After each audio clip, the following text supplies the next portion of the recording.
Okay, y'all, we're back. Hi everyone, welcome back. We've moved our tent so that we're shading the bees. Ha ha. We're shading ourselves too still. More of us than the bees. And we did turn the air conditioner on that I was telling you about. So all's well. We're going to proceed with combining a weak colony with a strong colony. So show them what we took out of that. About 45 days ago, we had treated for varroa mites. We had done a test in this bee yard, and we had some right at that threshold mite loads that we wanted to make sure that we took care of. So we treated with Apivar, and it's time to pull those off. Yes, it is. The Apivar strips are ideal for hot weather. They have corrected our problems. We retested. The colony varroa mite populations are under control. On both. So we're ready to proceed. That's right. You might notice that we've been disrupting these bees a little bit over the last few minutes, but the entrance, or the traffic at the entrance on the white box, the stronger colony, has been really strong, even here in the heat of the day. Possibly it's because we have a cover over them now. Right. But the other colony has very few bees coming and going. Yeah. You will see there are some on the side, but that's some that we've just kind of been sloughing around as we've been playing with these bees. So it's evident to us that the decisions we've made up to now are correct. All good. And we even found more reinforcements in the colony this week.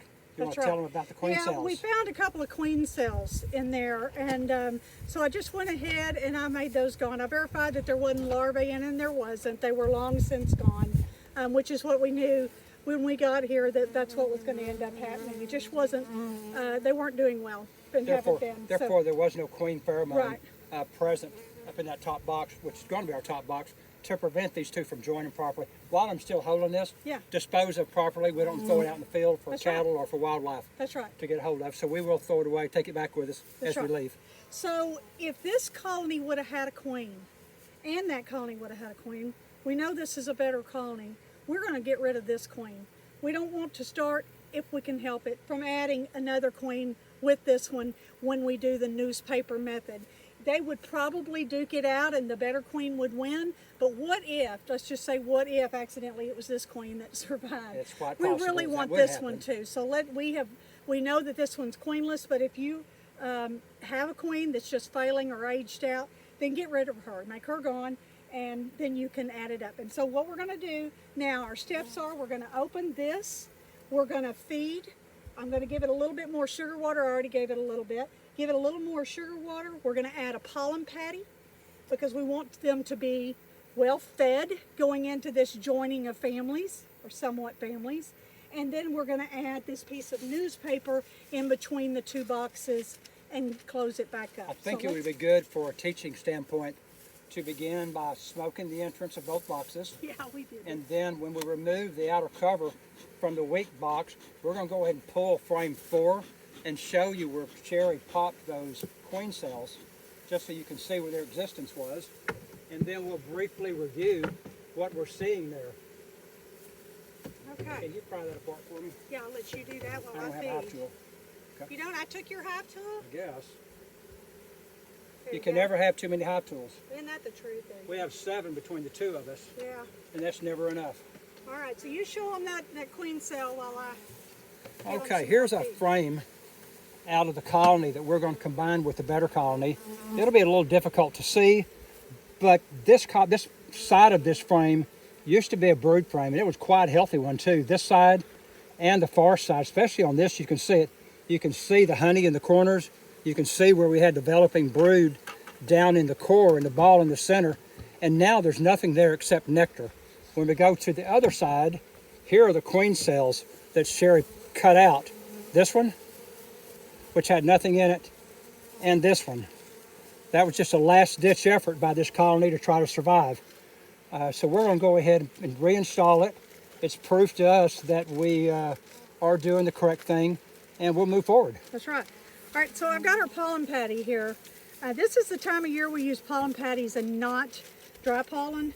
We want this to go straight to the bees, straight to their guts, and get them really as healthy as possible. And I'm going to lay this patty directly on top of the brood nest, right in the center.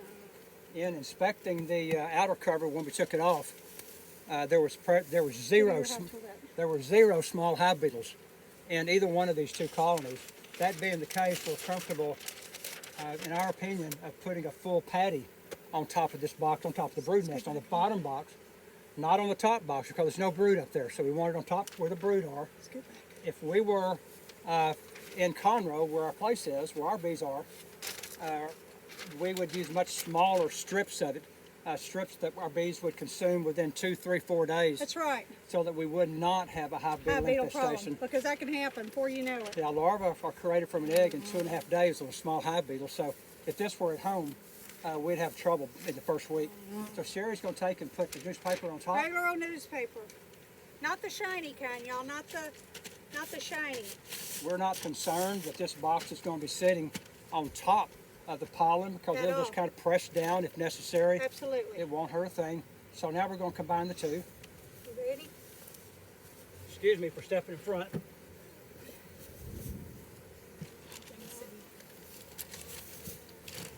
we go. Let's move forward. There we are. That looks good. Our newspaper's in place. Okay, can I see? Yeah. And don't worry about this hanging over the side. You can tear it off if you want, but you don't have to. It's not necessary. It rots and blows away. It's not, or rots and goes away, not blows away. All that looks really good. And literally within just a few days, they will have this newspaper gone. And I will tell you that pollen patty's going to give them even more of a reason to go chew through, right?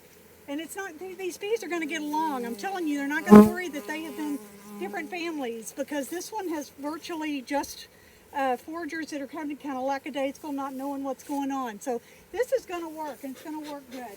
All right, where's our lid? Right behind you, or you want to use this one? That one's fine. You may have noticed that my smoker was tipped over. That's a fire hazard. And it also will put your smoker out if you don't catch it fairly quickly. So I did notice it in time. Well, you're going to have to hold your tongue to this. Well, let's use this one. All right.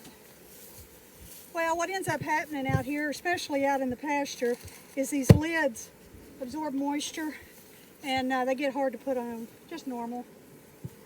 You probably got a telescopic cover. But anyway, that's it, y'all.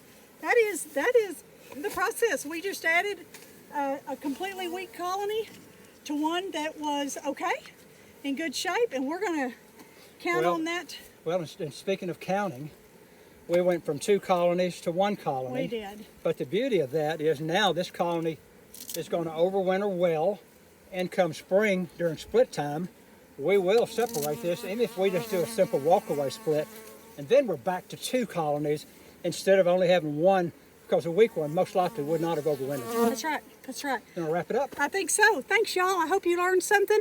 Easy peasy. Bye. Bye-bye.